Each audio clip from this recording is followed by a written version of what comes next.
Yes, it's time to continue Wally's Convention Crusade.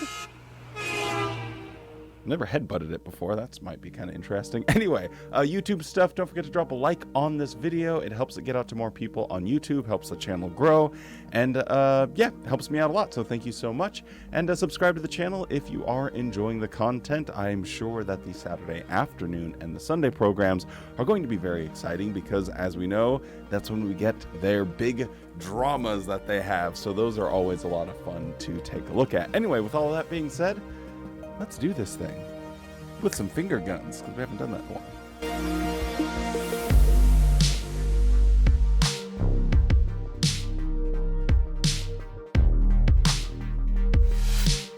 Time has now come for the baptism discourse. We encourage all baptism candidates to pay particular attention. How does walking in Jehovah's way bring peace? How can we stay on the road to everlasting life? Please listen carefully as Brother William Turner, Lieutenant, you take me! To be your wife! a helper to the service committee, delivers the talk, Go on Walking in the Way of Peace. We cannot express to you baptism candidates around the world how much of a privilege it is for us to share in this occasion with you. You are following through on the most important decision you've ever made, to make it known publicly that you have dedicated your life to God. Now, as we know from the last few Gilead graduations, that they are completely comfortable baptizing 7, 8, 9-year-olds now. I was about 9. Okay.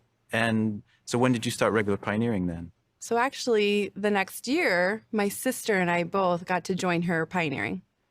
So you were 10 years old. Yeah. That is amazing. Thank 10 you. years old starting pioneering. You were 10 years old. Yeah. You were 10 years old. Stop it. Get some help. Now imagine this adult is staring out to a child and saying, "And we are here for you as you make the most important decision of your life." Just, I know we've all become desensitized because we've probably heard so many baptism talks, but really get your mind around that. Imagine with all seriousness and all sincerity looking at a 9-year-old and saying, "You've just made the most important decision of your life." Is that not like the most terrifying thing you can imagine? Like, it is so scary to me. Any signs that they are slowing? To think that someone can mean exactly what he's saying and truly believe that without really taking the time to think, oh God, this 9-year-old is making the most important decision of their life? That's insanity. That's craziness. They are a child. They should have the world open to them. Everything should be a possibility, and they should be able to explore and figure out what it is they want to do with their time on this planet. And here you are saying, well, looks like you've made the most important choice you're ever going to make in your life there, bucko. Holy moly. Jesus' disciples used the term the way to designate their newly established form of worship. They understood that as baptized Christians, they were walking on a new path, and every aspect of their lives was involved. And that's going to be the case for you as well. Please comment down below how old you were, if you were ever baptized as a Jehovah's Witness. But comment down below how old you were when you got baptized, and if you think that you had a full understanding of the ramifications of this road that you are now on. He even says it's going to affect every aspect of your life. And every aspect of their lives was involved. And that's going to be the case for you as well. Are you comfortable with the fact that this one decision you're making is going to affect every aspect of your life moving forward, be at the age you were baptized at? I'm just curious. So let me know. We'll see what the great people of YouTube have to say. In fact, note how the Bible describes this. Turn with me, please, to the book of Ephesians. And note what is stated in Ephesians chapter 4. And we'll read verses 22 through 24.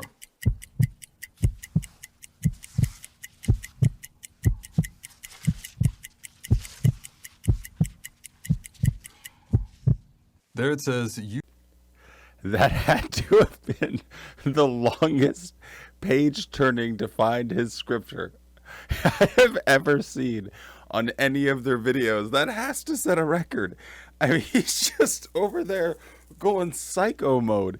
He must just be sweating bullets, getting nervous, like, oh man, I finally get to do convention talk and I can't find my scripture. I should have had this marked.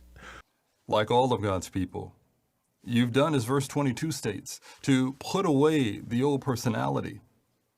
But there in verse 23, we must also continue to be made new in our dominant mental attitude. I'm sorry, and maybe I'm just going to be sounding like a broken record here, but imagine yourself saying this to a 10-year-old. You need to put on this new personality. What personality did they have before? The one that they were discovering through childhood and playing and learning with new experiences that come their way? Is that the personality you're talking about? You need to put away the new personality of your childhood. That way you can become mature. Like, it's very stupid that they have kind of had this shift where baptisms are happening earlier and earlier and earlier, and yet they're using the same language as if they're talking to a grown adult. And to stay on that road, we must be willing to make sacrifices. Like some of those first century Christians, we may have to endure direct persecution. Hey, little kid that's about to make the most important decision of your entire life, just wanted to let you know that as a result of this decision, you might be facing persecution. Persecution, what is that? Well, I can't really tell you because I shouldn't be talking about persecution and torture and all of the horrible things that can happen to you from becoming a Jehovah's Witness. This is something that, as a young Jehovah's Witness, terrified me. It made me so like nervous and scared. I'm like, are people going to be like putting bamboo shoots up my fingernails and asking me to renounce my faith? Am I going to be tarred and feathered? And they have all of this persecution complex. But remember, they are telling this to little children. I have been a child in the Jehovah's Witness arena and been told about all of this. And it is really, genuinely terrifying. And know that you have some 8.5 million other witnesses on this road with you. And today, it is our honor and privilege to welcome you to Jehovah's way of peace and the road leading off into life. Well, I reckon there are more than 8 million ex-Jehovah's Witnesses. So it kind of like started this little fire in my brain. I'm like, there's actually more ex-witnesses than there are Jehovah's Witnesses, I think, at this point. Anyway, we'll save that for a future video, but let's see if we can speedrun this. Sister Alfonso, can you tell us a little about your journey, how you became associated with Jehovah's Witnesses? Yes, I was born in Cuba, but my mom and I moved to the United States when I was 9. Even though I was young, I felt it was important to look for God. So whenever we moved, I would visit the local churches in the area, even getting baptized in a number of them. When I was 11, my mom let me move in with my aunt, who was one of Jehovah's Witnesses. And from there, she asked my mom if I could study with a pioneer sister from her congregation, and my mom agreed. Well, nice to see that even at a young age, you had a spiritual need. So during this time leading up to your baptism as one of Jehovah's Witnesses, did you encounter any trials that threatened to make you give up? Yes, I did. I made changes very quickly. I stopped celebrating holidays, stopped praying to idols, but these changes were very strange to my mom. Just difficult for her to understand. She really was afraid I was being brainwashed. So after studying for several months, she had me move back in with her, which meant the end of my studies and no more attending meetings. With this example, we have someone that's 9 years old. They moved to America from Cuba, and then for some reason, she moves in with her aunt, who's one of Jehovah's Witnesses, and her mom's like, yeah, sure, whatever, not a big deal. Yeah, you can study with someone. I don't really care, whatever. But then she started seeing these different changes and was like, whoa, whoa, whoa, whoa, whoa, whoa. Hey, what's going on here? It sounds like you're being brainwashed.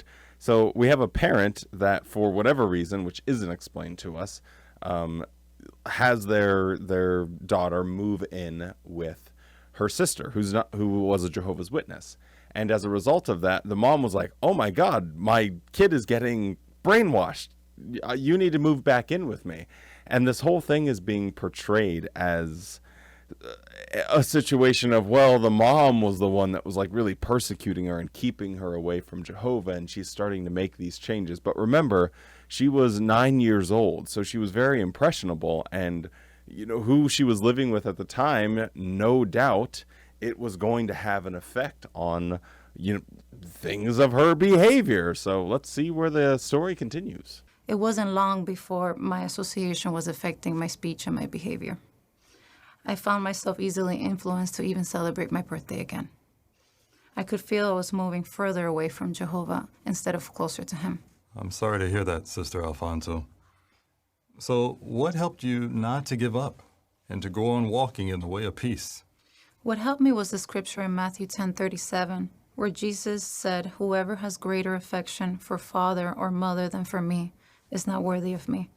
I realized that a peaceful relationship with Jehovah might mean no peace with my family. But I knew that if I were to ever gain my mom, I had to walk with Jehovah the right way and not give up. So one night I prayed to him, crying for forgiveness and asking for his help. And to my surprise, a few days later, without any explanation, my mom had me move back in with my aunt. So I resumed my Bible studies. And after a year later, at the age of 15, I got baptized. So again here, I'm assuming that context really matters in this situation. Why did you move back in with your aunt? You did so at an early age and then again later on. Was there some sort of difficulty in your family dynamic at home with respect to your mom, and it just wasn't possible for you to live with her? I wish we had those details, because then we could really evaluate whether or not this is some sort of divine intervention and that she got to move back in with her Jehovah's Witness aunt. Jehovah clearly heard and answered your prayer. Since then, have you seen continued evidence of Jehovah's guidance? A good friend helped me to adjust the way I was communicating with my mom. So one day I called her and expressed to her how much I truly appreciate and love her.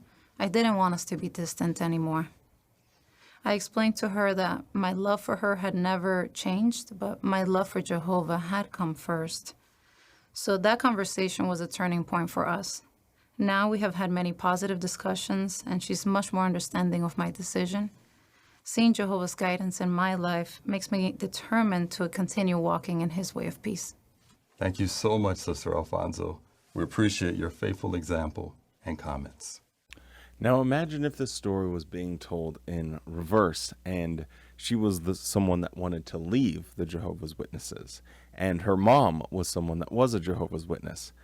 Now all of a sudden there's no understanding. No, boy, oh boy, you don't have any recourse, because shunning will ensue. So yes, my mom, she's starting to accept and appreciate, my stance and my wanting to serve Jehovah. Well, what if your mom served Jehovah and you didn't want to do that? Then what would the situation look like? Well, as probably is the case with most of you guys watching this, you're all too familiar with what it feels like being shunned by one of your parents, or sisters, brothers, grandparents, whoever it might be. So one way to advance spiritually is to look for ways to do good things for others, both inside and outside the congregation. This pandemic has afforded us many opportunities to do this. We've been able to call and check on others and distribute food or supplies when needed. And think of what our brothers have done time and again to assist others during natural disasters.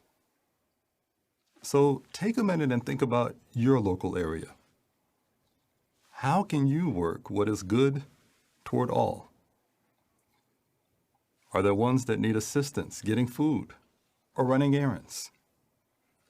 Is there someone who could use a good word of encouragement to cheer them up? It's so funny to me that Watchtower can't take their own advice here.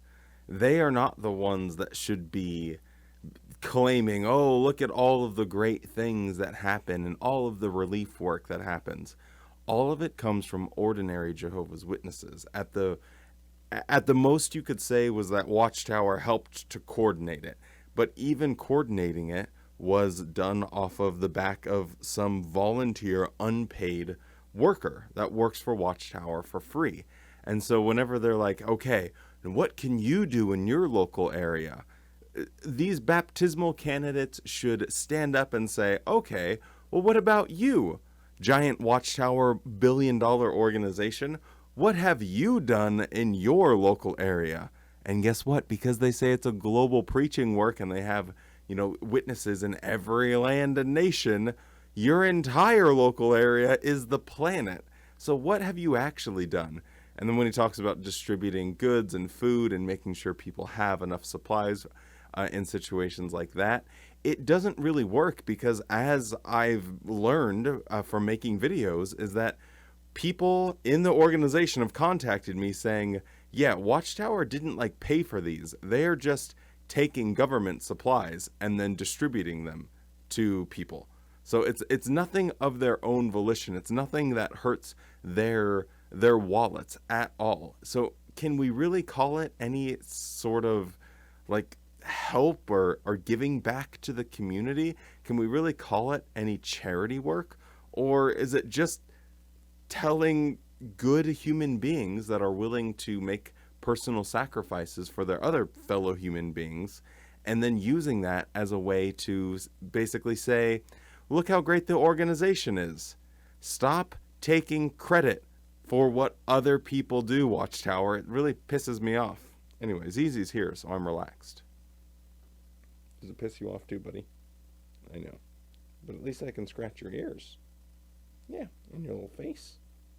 Sister Hurd has been baptized for over 70 years and has enjoyed a rich spiritual life and special full-time service with her husband, Brother Samuel Hurd of the governing body. Oh yes, you've been baptized for 70 years, had a rich, full life as a Jehovah's Witness. And what privilege do you have? Because anytime they bring on someone to do an interview, they always give their qualifications, even if they're giving a talk. Well, he's a helper to the governing body, or he's a helper to the writing committee or the service department, or what it might be. But now that we have a lady up here, what is it going to be? Well, her grandiose, her magnum opus is... She's married to a governing body member. Yeehaw. I learned, Brother Turner, that if Jehovah gives you an assignment, he will give you what you need to fulfill it. We learned and really benefited from the traveling overseers and their wives. It was such a privilege to serve along with these faithful brothers and sisters, and several of them had served me and my family when I was very young. So to see their faithfulness, to see their happiness, and to see that they really had inner peace really benefited me. I learned from that, and I wanted to follow their example. That help from others can be so valuable. How else have you managed? I've enjoyed inner peace, too, from praying to Jehovah a lot. Many times we had very little money or no money, but we never missed a meal and we never missed any theocratic event. We learned that having no money is not an obstacle to Jehovah. He heard our prayers, he answered them, and it was as if the blessing sometime just fell out of heaven. And how lucky you are, because it could have very well happened that you were not one of the ones chosen to become a member of the governing body or a higher up at Bethel for that matter. And you could have just been left on your own. There are people, I've mentioned this in previous videos before, that I knew were district overseers, worked at Bethel super hard their entire lives, and then whenever they were like, yeah, we need to downsize Bethel, they just got kicked out. And there was one brother specifically that I remember, I think he even was on the broadcast one time, so they're still using his example for their propaganda. But he had spent his entire life being a full-time servant for Watchtower, And he was in his 80s and selling samples at Costco and living in a trailer that someone had, a brother and sister had provided for him and let him stay on their property for free, because when he left Watchtower, he had literally nothing. And he was older, so he didn't really have any family, he didn't have any kids, he didn't have any way to really provide and take care of himself. And that was the treatment he got for Watchtower. It's very easy for you to say, Miss Heard, because your husband happened to be a member of the governing body now, so you don't really have to worry about these things. But for every example that there is of like her, there is going to be 1,000 examples of people that have wasted their entire lives and have no backup plan. So it's very disingenuous for you to say that. Prayer can be so powerful. Thank you for sharing that. But now, how has walking in Jehovah's way of peace helped you to have peace with others? I worked and lived with many sisters, and they all had different personalities. So I learned that I had to apply Romans 12:18, where it says, as far as it depends upon me, be peaceable with all men and women. So I learned that I have to adjust my personality sometimes to keep peace. This happened very often, but one time we moved in with a sister on Tuesday morning, and something I said upset her very much. She got very angry. Well, I decided not to pursue the issue because I had to live with her for a week. And I just decided to let her see by my conduct that I could never have meant what she thought. So as the week went by, the days went by, the tension lessened. And by Monday, when we left, we were the best of friends. And she gave me a big hug, and nothing more was said about the subject. Oh, yes. Miss Heard now is just hosting a masterclass in repression. Don't talk about any issues. Don't really address any of the problems you might have. Just do nothing about it. It'll slowly fade into the background, and then everyone can go back to being pals again.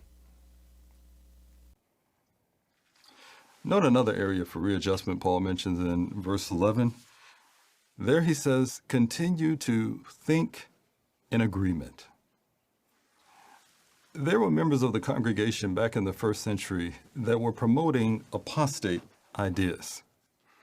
Others were introducing controversial ideas that were not directly unscriptural, but they were divisive.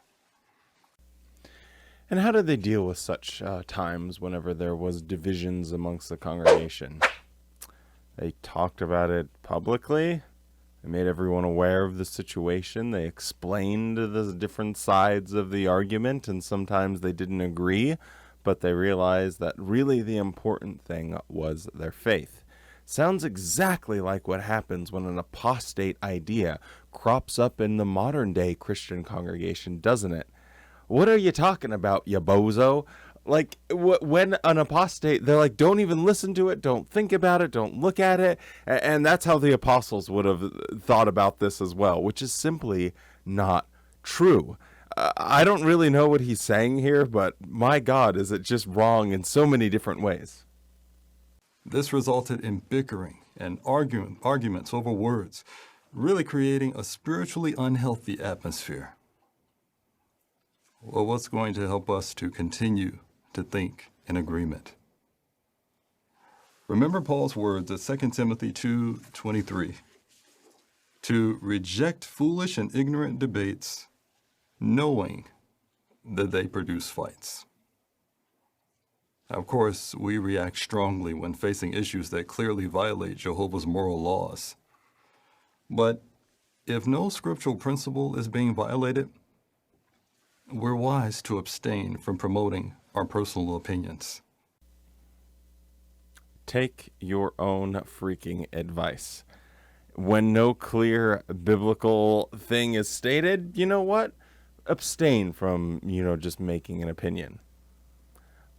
Do I even have to give you guys an example? I am confident in the great people of YouTube that you, down in the comments below, can come up with a list of probably 100 different things that Watchtower has an opinion on that's not directly stated in the Bible, either something that they have an opinion on or something that's in the Bible that they don't adhere to. It's so maddening, this nonsense. Anyway, maybe it's because I'm getting hungry. I should have some lunch.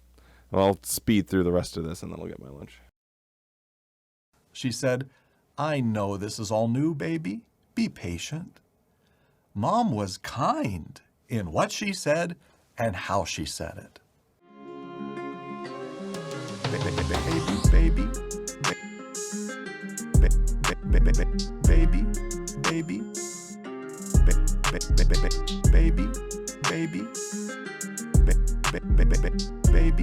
baby, baby, baby. A woman of Samaria came to draw water. Jesus said to her, "Give me a drink."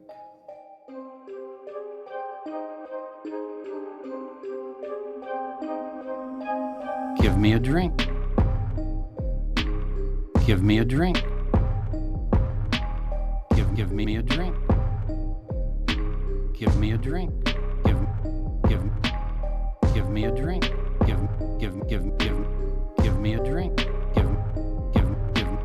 Give me a drink. I need it. Real simple. Give me a drink.